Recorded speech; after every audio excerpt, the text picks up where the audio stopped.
Friends, આજનો topic છે comparison. તો જીવનમાં આપણે ઘણા બધા ક્ષેત્રમાં કમ્પેરિઝન કરતા રહીએ છીએ.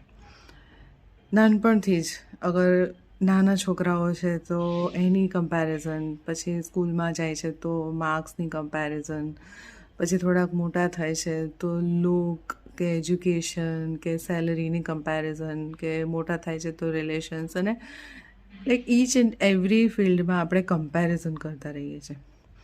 હવે સામાન્ય રીતે વિચારીએ ને તો કમ્પેરિઝન કોની થઈ શકે કે અગર બે કોઈ પણ વસ્તુ અથવા વ્યક્તિ એકદમ ઇક્વલ લેવલ પર છે, ઇક્વલ પ્રોબ્લેમ ફેસ કરીને અથવા ઇક્વલ સ્ટ્રગલ અથવા ઇક્વલ એન્વાયરમેન્ટમાંથી આવે છે, તો એ બે કમ્પેર કરી શકાય. હવે આમ દેખવા જઈએ તો દરેક વ્યક્તિ એકબીજાથી બહુ જ અલગ છે. એમના એન્વાયરમેન્ટ સેમ નથી, એમનું અપબ્રિંગિંગ સેમ નથી, એમનો નેચર સેમ નથી.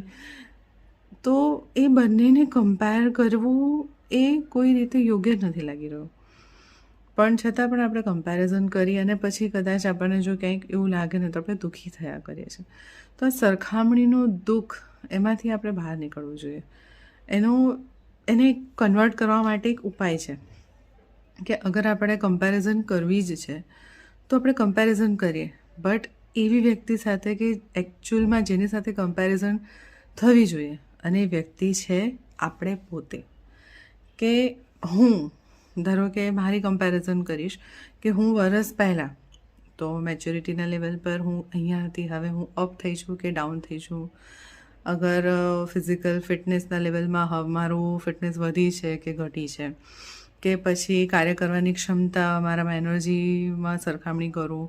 એટલે હું મારી જ એક પાસ્ટના એક લેવલથી અગર મારું એક લેવલ આગળ વધી રહ્યું છે તો હું પ્રગતિ કરી રહી છું, અને એ સરખામણી આપણને ક્યારેય દુઃખ નહીં આપે.